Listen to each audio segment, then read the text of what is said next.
rue de Strasbourg est animée. Les marchands crient, les enfants rient.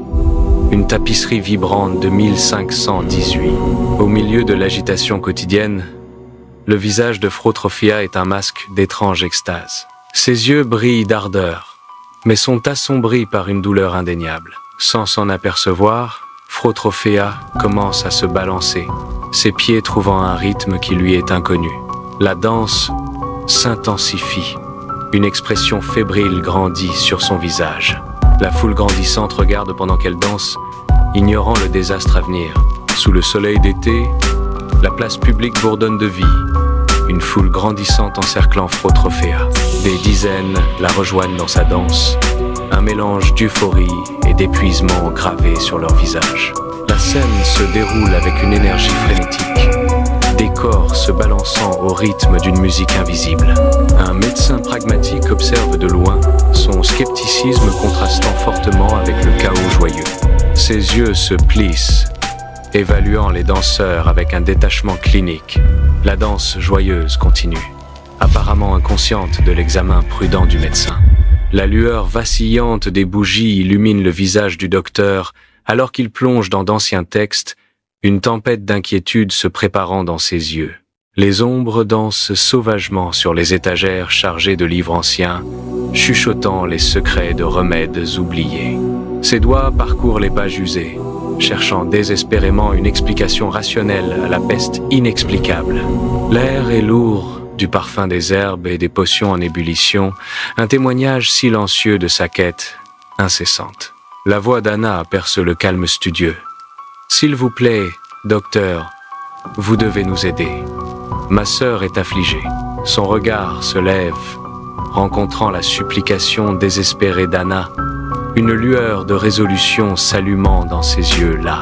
Sous le soleil d'été de 1518, Strasbourg sombre dans la folie alors que des centaines dansent sans relâche dans la rue de Strasbourg. L'épuisement frappe les faibles. Les corps s'effondrent. Pourtant, la danse frénétique continue. Une vague de mouvements irrésistibles. Les autorités, désespérées, dressent une scène, leur visage marqué par l'inquiétude alors qu'elles tentent de reprendre le contrôle. Les musiciens sont engagés, leurs instruments sont prêts à jouer dans le chaos, espérant apaiser la folie. Mais la musique se retourne contre eux, amplifiant la folie, plongeant les danseurs dans un état plus profond et plus fiévreux. La scène s'enfonce davantage. Un vortex de sueur, de désespoir et de rythme implacable consume la rue de Strasbourg. À l'intérieur de l'église, les prêtres pratiquent des exorcismes. Leurs visages sont sombres. L'air est épais d'encens et de prières désespérées. La danse est perçue comme une punition divine ou une possession démoniaque. Anna observe, son visage empreint d'inquiétude pour sa sœur. L'espoir et le désespoir se battent en elle alors que la cérémonie se déroule. Elle cherche une solution au milieu du chaos, de la foi et de la peur. À la lueur des torches, la rue de Strasbourg vibre d'une énergie fiévreuse, une danse incessante du désespoir sous le ciel sombre d'été. Des corps épuisés jonchent les pavés, un témoignage silencieux de l'exigence cruelle et insatiable de la danse. Les ombres s'étirent et se tordent avec les danseurs, des figures grotesques dans un ballet macabre. Le docteur lutte contre la futilité, ses remèdes échouant face à l'affliction mystérieuse. L'inquiétude gravée profondément sur son visage. La sueur est lourde dans l'air, une manifestation tangible de l'énergie fiévreuse et désespérée des danseurs.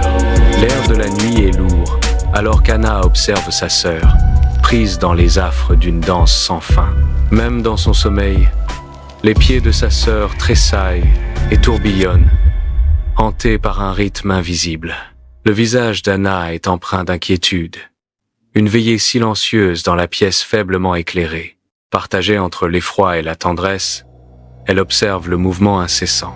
Sa voix, un doux murmure dans le silence, s'interroge sur la force invisible.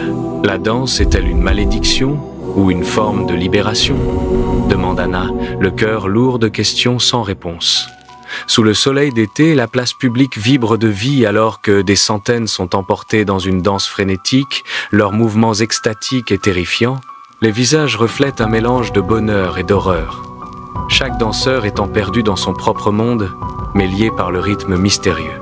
La danse s'intensifie, un vortex tourbillonnant de corps et d'émotions, atteignant un paroxysme qui semble défier toute explication. Le docteur observe la scène chaotique, son expression mêlant inquiétude et perplexité, alors que la danse s'intensifie. Les yeux d'Anna reflètent la même impuissance et confusion, reflétant l'incapacité du docteur à comprendre la folie qui se déroule. Leurs regards partagés traduisent une reconnaissance silencieuse de l'inexplicable, une compréhension mutuelle de l'horreur et de l'émerveillement de l'événement.